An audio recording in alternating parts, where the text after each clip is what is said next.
There's a brand new issue affecting B58s and B58 engine powered cars. I'm counting myself lucky. This hasn't affected me in my M240i yet, but look at the pictures I'm overlaying on screen now. Over the last couple of weeks, I've had viewers from Instagram, TikTok and YouTube reach out to me showing issues with their coolant expansion tank cap splitting into two pieces. I've been lucky at the moment. My coolant cap is actually still in one piece. And it is for now, but this issue is becoming a lot more common, and I've had a lot of people inform me about this issue, and it's not good. This is the nasty part. I've actually undone the coolant cap, and as you can see, it's come out in one piece. But the annoying part is that this thread piece actually snaps inside and stays inside the tank. And if this happens to you and you go to remove your coolant cap and you notice that this piece is still stuck inside here, then obviously that's a big problem. It should be common knowledge as well, but don't open this if your engine's hot because it will be a bad idea. I'm going to try and explain this properly and as simply as I possibly can. The cap is designed into two pieces. You have this outside layer, which is the bit you twist, and then you also have this inner layer, which is the pressure release valve. Now this is the most important part. And what people are reporting is, when you're unscrewing the coolant cap like this, you'll undo the top section, which is the bit you unscrew, but it will leave this inner section stuck inside the actual expansion tank itself. This may not seem like a big problem, but let me explain about why it can be. If you were driving this car on the road and you needed to top up the engine with coolant, say you have the famous B58 warning saying low coolant and to top it up. Say you're prepared and you actually have coolant in the car and then you let it all cool down so that you can actually open this safely, and then you go to unscrew this parked on the side of the road and then the cap comes off but it leaves this inner section in the tank. That is of course the worst case scenario, and everyone who has reported this issue to me hasn't actually had that happen. They've always taken the cap off when they've been at home and had access to tools to fix the issue. The dangerous part though, is the car even safe to drive when this cap has actually disconnected into two pieces if you were pulled and parked on the side of the road? And BMW have made such a capable engine when it comes to reliability and tuning with the B58, and this small little issue is reminding me of the coolant expansion tank hose on the previous N55. That was a whole nother issue. This recent coolant cap failure reminds me a lot of the infamous coolant hose failure on the N55 engine. This was a very simple issue. You've simply got your coolant line which goes to the expansion tank here, and it is very, very, very common for it to snap on this place here and then lose all the coolant whilst you're driving. The remedy? Keeping a spare in the boot. Now, the only remedy I see for the N55 issue is keeping a spare in the boot, and that's what I've always done. And we'll go more into fixes on the actual coolant cap in just a second. Here's why this issue actually matters. A coolant system works best when it actually holds pressure. Now, pressure helps control the boiling point, and it keeps everything behaving. Now, if your coolant cap isn't sealing properly, or it vents when it shouldn't, you can get a whole list of a lot of problems. Just to name a few of these, it can be coolant level dropping over time, no obvious puddle underneath the car showing signs that this is happening, and also the famous B58 low coolant warning on the dash. Now, I'm not saying that every coolant loss issue with the B58 is coming from this cap in particular, but I am talking about this issue on the cap can be quite a big problem, especially in my scenario where if you're on the side of the road and this happens, it's quite a big problem trying to actually fix it, especially if you have no tools. Since people actually started sending me the failures and pictures and stuff like that and videos, I actually went digging to see how big of an issue this is actually becoming. And to be fair, it's happening a lot more regularly than I would like. While I was doing research on this actual failure point, I noticed one particular article that was talking about just this issue, not the generic coolant loss failures on the B58 platform. And this article directly discussed the fact that the coolant cap had separated into two completely different pieces. And if you own a B58, you're going to be talking a lot about coolant failures because that is a very common issue on these engines. You might also have turbo failure like I did. Safe to say, this turbo has had its day. The generic coolant loss is common on the B58, but this coolant cap issue is becoming a lot more prone, especially if your car is one of the earlier generations of the B58 platform. Talking about part numbers on an engine which has so many different parts like the B58 is quite a tricky subject, and it can get quite messy. So if you are going to order one of these parts, make sure it is a genuine coolant cap, because if you get an aftermarket one or a cheap one, I guarantee it's not going to last very long. We've got to now discuss a little bit about why this might be happening. And again, this is all a theory, nothing here is proven, I'm just having my input on it. If you've ever had to undo a coolant cap on a BMW engine, whether it be the N55, the B58, any version, if the car is older, the coolant caps are tight. There's many reasons of why this could be happening.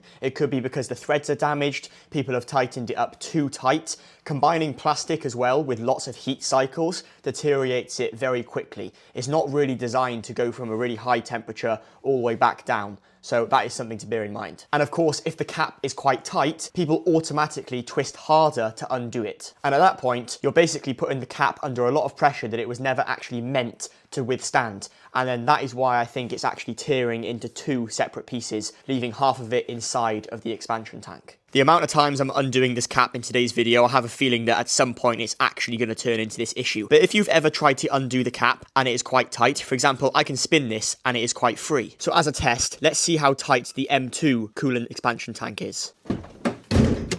And I'm going to let you guys into a little secret about why the B58 cap spins so freely like it does. Now this one hasn't been opened in a long time, so let's just see roughly how tight this one is. And as you can see, I'm having to twist that with both hands. I can't actually spin that. You can see the pressure I'm putting on. This cap is tight. And in fact, that is more tight than I would personally like it. You can see the pressure I'm having to put on here for it just to go into the slot. So do let me know in the comment section, does your cap spin freely like this one, or is it as tight as the M2s with the N55 engine? I think the previous owner has actually replaced the cap on this car, or somebody before my ownership has changed it. Or maybe it is the OEM one from factory. I just feel like this is quite a new one. It feels a bit newer to the rest of the cooling system. And this coolant cap might actually be at the end of its day, because if you notice when you go to fully close it and it clicks, you'll notice there's still some play. And I'm not too sure that it's meant to do that. I don't think that is original. And a little tip when it comes to coolant. If you think you are losing it, when it's dried, you'll notice a dry substance around the coolant tank itself. So that's one way to actually check if you are leaking coolant. So it's all good talking about the actual problem and showcasing it. So what are you actually meant to do if the cap does split into two pieces and you are stuck or you need to fix it? What is the remedy? The worst case scenario has happened to you then. You've gone to undo your coolant cap and it has snapped in two. It's left the inner piece inside the actual tank and then you're left with the actual cap that you unscrew. First remedy.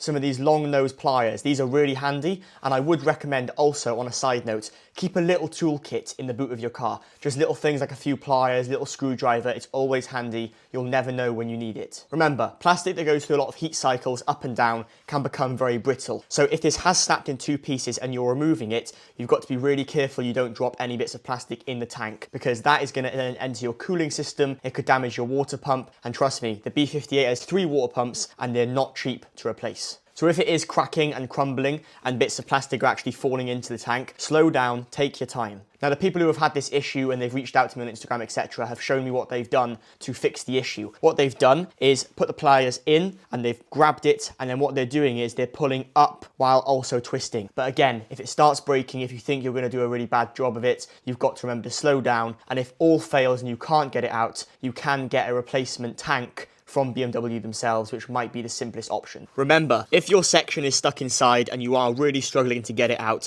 then the simplest option might be to change the entire tank, like we talked about. So that's the fix. Is it that simple? Well, basically yes, but it's all well and good if you can actually get the piece out, but then you're not going to be able to reassemble it, and trust me, a little bit of super glue sticking the two together isn't going to work. So when my B58 turbo destroyed itself, I couldn't go and try to sand down the blades to make them better and fix it. I had to replace the entire turbo. And the same goes for this cap issue. So let's talk about the actual replacement idea that I have. Now I'm going to go over 2 preventative ways you can actually stop this from happening. We're going to go over 2 ways. There's an expensive way and there's also a super cheap way. Now I'm stealing this idea from the N55 idea that I had. We talked about this a little bit in the beginning of the video. It's this thing right here, keeping a spare. So like you keep a spare one of these in your N55 car, which you should because they will break, having a spare cap is a good idea as well. And I think the B58 version to this is, make sure you're buying a genuine cap because you don't want this to happen again, and then keep it in the boot with a rag, some snipe nose pliers, maybe a few other tools, and that way you're basically preventing this from ever happening. If it does happen and you can manage to get it out with the tools provided, then you're back on the road, all is good. If worse fails, hopefully you're at home when it happens, and then you can actually go and replace the entire expansion tank. Now from my research, I found that this thing is about £22.31 for a genuine one from BMW. Again, that will alter in different places. This is in the UK, it might be more in different countries, but for the price of that, It's actually cheaper than the expansion hose. It's a no-brainer. Now we've covered the most expensive way, spending £22.31 on a genuine cap. Here's the cheaper option, and it's also the reason my cap spins so freely. And if you own a B58, you would have had to top up the coolant at some point in your ownership, or you will do in the future. They lose coolant, it's inevitable. And of course, to top up the coolant, you have to take that cap off. Just a little side note on this video, we're talking about the high temp coolant circuit on this car. This is the circuit that actually cools the engine. This smaller one is for the charge cooler. Now I'm going to show you the cheapest way you can make sure this doesn't really happen, and it's the way that I prevented my cap from snapping into two pieces. It's really cheap and simple. A little bit of white grease, copper grease, silicone spray, something simple like that. Now be careful, because you obviously don't want to spray this all inside your coolant system, but by applying a little bit on the threads, and also you'll notice there's a few little rubbers there. If you just smear a little bit of that on, this cap will go on there with no issues. As you can see here, I've applied a little bit, and this cap just spins on, no problem, until it gets a little bit tight, but it's still really easy to spin, as you can see with one finger, and then click, fixed. Now that's the cheapest option. Arguably, how long will it work for? I don't know. But if you do have to top your coolant up regularly and you are undoing the cap often, this spray is a lifesaver. Now this will absolutely suck if it does happen to your car, but it's not the biggest problem in the world. It's quite a simple fix like we've talked about, and it's not proving to be super common. I'll list some of the people who actually reached out to me below here, so you can actually go follow them if you want to. They're the ones who hit me up about this actual issue and told me about it. But I think it is time to actually ask a lot of B58 owners, have you experienced this? Is it something which is more prone to the older generation of the B58s? I haven't seen it on, for example, a 2020 340i, for example. I do think it is more prone to higher mileage cars and stuff like that. But again, it's not really something which I've seen too talked about, especially not a YouTube video on it. So if you did find it informative, then give it a like, then more people will see it. Apart from that, you guys can comment if you have had this issue, what mileage your car is on, etc, and any cooling issues that you have found, or if you do have a better way to actually resolve this issue. So if you did enjoy that video, you can give it a thumbs up. You can also subscribe so you don't miss any more M240i and also Polo GTI content. Trying to reach 4,000 subscribers before 2026. So it'd mean a lot if you did subscribe. I'll catch you guys in the next video. Thank you very much for watching. Bye for now.